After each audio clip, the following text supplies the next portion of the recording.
Today we're going to be talking about properly linking ammunition for your 5.56 belt-fed weapon type, specifically the M249, the Fightlite or Ares Defense MCR, which we have in front of us, and similar like systems out there. There are several weapon variations out in the wild, but more specifically, we're talking about weapons that take the M27 disintegrating link seen here. So I have some links in front of me. I actually have a starter tab, which is standard for the M249 Saw, but it does work in the Ares Fightlite MCR Mission Configurable Rifle 5.56. So I'm going to demonstrate how to properly link this ammunition. And if you do it this way, I guarantee you will not have a stoppage related to the ammunition. Rather, it will be the weapon system. So oftentimes, you'll get links that are brand new in the box, never used like these are here.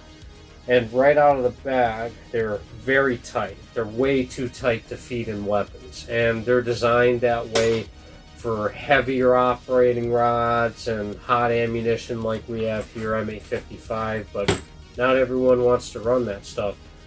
A lot of times people like running the cheap stuff, which is M193 or your common 55 grain bullet weight for your 5.56 223 caliber weapons.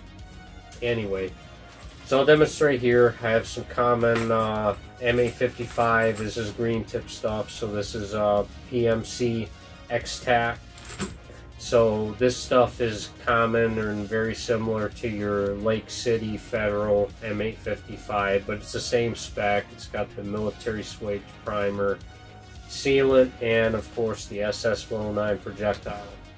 So you have this new link here, or you have these links, and you think, well, you know what, I'm just going to go ahead and link it and feed in the weapon. Well, if you do that, 9 times out of 10, you're going to have a jam or a stoppage somewhere in a belt of like 20 or 50 rounds, right? And you'll become frustrated thinking that there's something wrong with the gun, and that why do I have a gun that I paid a lot of money for, or that you've been issued, supposed to be squared away, armor or whoever's taking care of it, and it's not running right. It's like, well, you lose faith and confidence in that weapon, and that's no good. That's no bueno. So what I do is I take that round, I drop it, and there's our first problem. So we see in that single link that this will not drop freely through. That's the first thing we got to solve. Second, we go to put that round in the double link, and it's very tight. You really got to force it in there, and you can't strip it with just your 2 fingers, being your thumb and your index finger and your dominant hand. That's another issue. So I'm going to go ahead and back that out. And now we've identified that these links are too tight. What can we do about it? So there's 2 tools that I use that are very common in order to solve this problem. That's a pair of snap ring pliers and a pair of modified needle nose pliers. So I cut one of the beaks or the nose of the actual plier, if you will, just a little bit short, and I'll show you why here in a minute, but any needle nose pliers will do. So first what I'm going to do is I'm going to take the snap ring pliers and I'm going to put it in between the M27 disintegrating link, and I'm going to spread it just a little bit, and then I'm going to see if it'll drop free, and it does. So I take the round, it drops freely through that single loop. We want to see that. And second, we're going to stretch each double loop just a little bit, and we're going to modify the angle of the tail here in order to get that 2-finger pull through that I was explaining with your thumb and index finger. So I'm going to take the snap ring pliers and put it in between each loop. I'm going to stretch it just a little bit, and then we're going to tighten it after stretching it to the correct amount, to where we get enough tension where the round won't shift out of the link as it's being fed into the gun under recoil, but also be tight enough where it will adequately allow it to freely pass through without inducing a stoppage due to the link being too tight. So first I'm going to put it through the front, which is still too tight, so I'm going to loosen it up just a little bit. Okay, now I'm going to test from that first link. Okay, I can pull it freely through. Now I'm going to go through the back, because if you can't do it through the front, you're definitely not going to be able to go through the back. Okay, that's a little bit tighter than I want, so I'm gonna spread the aft loop just a tiny bit and then bend the tail out just a tiny bit. I'm gonna put it through. Perfect, that's what we want to see. I'm able to take my thumb and index finger and with a little bit of force, not too much, pull it through that double link, and that way your bolt lug is going to encounter similar resistance to if it's feeding from a magazine, with the tension against the feed lips of a magazine. So that's what we're replicating here in these M27 disintegrating links. And once you get used to it, you can go pretty quickly. But then we'll just go ahead and do additional links. Okay, drops freely through. Put this in.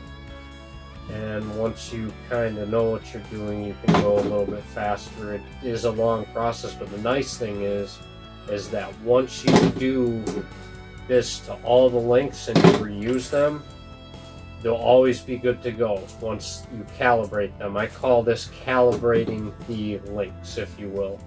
So once they are calibrated, you won't ever have an issue again. You're always using those same links as long as they're still serviceable enough to use, if you will. Okay, so the reason why we want to go ahead and modify our needle nose pliers is so when we have a round present in the belt and we're moving on to our next link, we can't quite get the pliers all the way through that double loop with the cartridge in it. So I will cut one end in order to get in there so I can tighten each loop, if that makes any sense. It just makes it a little bit easier, and I'll go ahead and demonstrate doing the next link. Alright, so we've already gotten our tension for that link correct. We've calibrated it. Now I'm going to take the next one and we're going to test it. Okay, it drops and gets stuck. That's not what we want to see. So I'm going to take our snap ring pliers and I'm going to put it in between that single link. I'm going to stretch it just a little bit. Okay, now it falls freely through. That's what we want to see. Now we can go ahead and put it in our next link. Okay, now we're going to go to that double link. We're going to work that in. So I'm going to put the snap ring pliers in, and I'm going to stretch that front loop a little bit. I'm going to stretch that rear loop a little bit. And we see that tail, it's bent out just a little bit. We're going to actually bend it in. Since we stretch it, we're bending it in just slightly, maybe barely enough to notice. And since we stretched it out, I'm going to stretch it in just a little bit. I'm going to do the same thing for the front loop. And since I've done this so many times, I just know what to look for with these particular links. I'm going to put it in. Okay, I can get it out with 2 fingers. I'm going to make sure that it doesn't just fall out of that front loop. Okay, and it doesn't slide down. That's what we want to see, but we can easily pull it out with 2 fingers. And then I'm going to go back and forth and make sure it doesn't come out, and it does, simulating that recoil jewel or recoil impulse. So I'm going to go ahead and tighten the aft just a little bit more. So the goal is to have it tight enough to where we can get it out with 2 fingers, but not loose enough to where it's going to migrate the round out of the link before it even gets into the feed tray of the weapon. Okay, that's great, where I'm basically grabbing it right at the projectile and I can't get it out of there, but if I go to the bottleneck of the cartridge, I can pull it out with 2 fingers. That's exactly what we want to see. So if you link your M27 disintegrating links just like this every single time, you'll solve all your feeding issues. Remember, slow is smooth. And also don't forget to do your starter tab. Okay, that starter tab is good. It looks like it's been used before and already has, you know, a wear pattern established where you'll be able to put that in the feed tray of the gun either drop the bolt release on like an MCR type weapon, or when you pull the trigger on an open bolt weapon, it's going to strip that round and not encounter a stoppage because it's too tight. So that's what I have for you guys today. Let me know down in the comments if you've ever had issues with linked ammunition and your 5.56 type weapons, or even 7.62 or other weapon systems out there. But thanks for watching. Hope you guys found this informative, and I hope I can solve some of your issues out there when related to running M27 length 5.56mm ammunition. Please like, comment, and subscribe, and we will see you guys on the next one. Take care, everybody.